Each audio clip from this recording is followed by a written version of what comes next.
सभी भाइयों बहनों श्रेष्ठ जनों को प्रणाम और छोटे को शुभ आशीर्वाद। एक बहुत ही गरीब आदमी थे। वह किसी तरह अपना कुछ कुछ करके अपना जीविका चलाते थे। कभी कभी वो लकड़ी काट करके भी जीविका चलाते थे। एक दिन वे जंगल से लकड़ी काट करके आ रहे थे तो उनका मुलाकात एक वृद्ध आदमी से हुआ। वह वृद्ध आदमी उनको बोला कि तुम बहुत गरीब हो और तुम्हें धन की बहुत ही आवश्यकता है। मैं तुमको पर्याप्त धन दूंगा और 3 साल के बाद उसके बदले में मैं कुछ तुमसे मांगूंगा। वह आदमी सोचा कि 3 साल के बाद ही मांगेगा। वो लकड़ी काटने वाला आदमी के जब वह अपने घर आया तो उसके घर में पर्याप्त धन था। उसकी पत्नी आगे खड़ी हो गई और अपने पति से बोली कि तुम लकड़ी काटने गया था कि क्या करने गया था, तुमको इतना पर्याप्त धन कहाँ से आया। तो वह आप बीती सारी घटना सुनाया। तो उसकी पत्नी जो थी बहुत होशियार थी, बहुत ही समझदार थी। वह बोली कि मेरी जो बेटी है वह बहुत ही सुंदर है, 3 साल के बाद हो सकता है वही मांगेगा। मैं अपना बेटी किसी को नहीं दूंगी, कदापि नहीं दूंगी, किसी भी कीमत पर नहीं दूंगी। मुझे ऐसे धन की आवश्यकता नहीं है। वह आदमी सोचा कि मेरे पास एक सेब का पेड़ है, उसके अलावा मेरे पास है ही क्या कि वह मांगेगा। सचमुच में वह जो वृद्ध आदमी था वह बहुत बड़ा जादूगर था और बहुत ही धोखेबाज था, बहुत ही गलत आदमी था। 3 साल के बाद वह आया और उसकी बेटी को मांगा तो उसकी बेटी बहुत ही पूजा पाठ करती थी। वह पूजा कर रही थी। पूजा में बहुत ही पावर है, ये सभी लोग जानते हैं। दूसरे दिन भी वह वृद्ध आदमी आया, दूसरा दिन भी वह बच्ची पूजा कर रही थी। तीसरा दिन भी वह वृद्ध व्यक्ति आया, तीसरा दिन भी वह बच्ची पूजा कर रही थी। तीसरा दिन वह वृद्ध व्यक्ति उस आदमी को, गरीब आदमी को उल्टा सीधा सुना करके चला गया। इधर इसकी बेटी को अपने पिता से नफरत हो गया। वह सोची कि मेरे पिताजी हमको उस वृद्ध आदमी के साथ भेजना चाहते हैं धन के लोभ में, मैं इनके पास कदापि नहीं रहूंगी। एक दिन वह अपने घर से निकल गई और जाते जाते थक गई और उसको आम का एक बहुत बड़ा बगीचा मिला। थक करके वहाँ बैठ गई। बहुत उसको भूख लगा था, प्यास लगा था। इसी बीच में एक लड़की आई उसके पास और बोली कि बेटा तुमको बहुत जोर से भूख लगा है।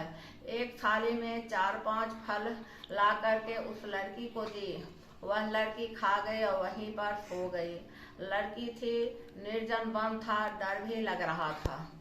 दूसरे दिन भी वही बात हुआ। दूसरे दिन भी वही लड़की आई और बोली कि बेटा तुमको बहुत जोर से भूख लगा है, तुम बहुत थकी हो। दूसरे दिन भी उसको फल ला करके दी। यह सब एक लड़का पीछे से देख रहा था। वह उस लड़की के रूप पर बहुत मोहित हो गया। वह बोला कि चलो राजकुमारी मेरे महल में रहना। वह ले गया उस लड़की को। उस लड़का की जो माँ थी वह उस लड़की को बहुत प्यार करती थी। कुछ दिन के बाद वह लड़का बाहर कमाने चला गया और अपने माँ से बोला कि माँ इसको आप अच्छा से रखिएगा। उसके माँ अति प्यार दे करके उस लड़की को रख रही थी। कुछ दिन के बाद उस लड़की को एक लड़का हुआ। तब तक भी जादूगर ने उसका पीछा नहीं छोड़ा।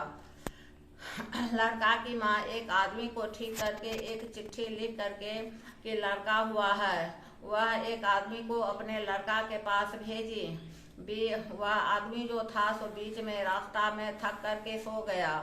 तो इतने में जादूगर आया और उसका जो चिट्ठी था वो बदल करके उसमें लिख करके दिया कि वह लड़का जो पैदा हुआ है तुम्हारा वो विकलांग है। वही चिट्ठी ले करके, जादूगर वाला चिट्ठी ले करके वह आदमी जो था उस लड़का के पास पहुंचा। वह चिट्ठी जब पढ़ा तो सोचा कि अच्छा विकलांग है तो क्या हुआ, हम उसको इलाज करवा करके ठीक करवा लेंगे। फिर वह लड़का अपनी माँ को चिट्ठी लिख करके दिया कि माँ, मेरे बच्चे और मेरे पत्नी का ध्यान अच्छा से रखना। फिर उसी जगह पर आकर के वह आदमी सो गया। फिर वह बूढ़ा जादूगर आया और एक चिट्ठी में लिख करके दिया कि मैं आता हूँ, अपने पत्नी और बच्चे को मैं मार दूंगा।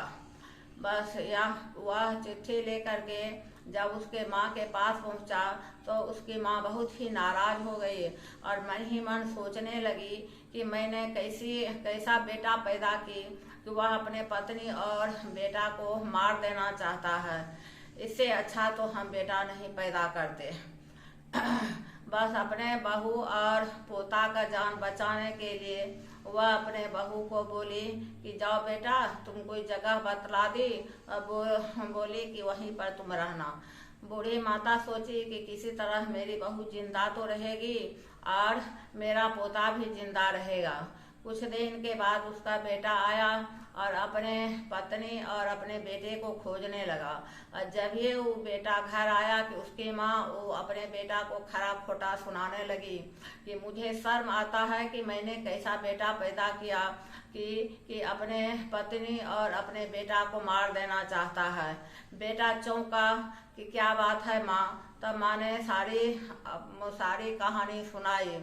बेटा निकल पड़ा भूखे प्यासे अपने पत्नी और अपने बेटे को खोजने के लिए। जिस जगह पर बूढ़ी भेजी थी अपने बहू और पोता को, वह जगह को ढूंढते ढूंढते उसका बेटा पहुंच गया और वह अपने पत्नी और बेटा को लाया और खुशी जिंदगी व्यतीत करने लगा। पूजा में बहुत ही शक्ति है। अगर मेरा वीडियो आप लोग को अच्छा लगे तो मेरे चैनल को आप लोग सब्सक्राइब कीजिए, लाइक कीजिए, कमेंट कीजिए। धन्यवाद।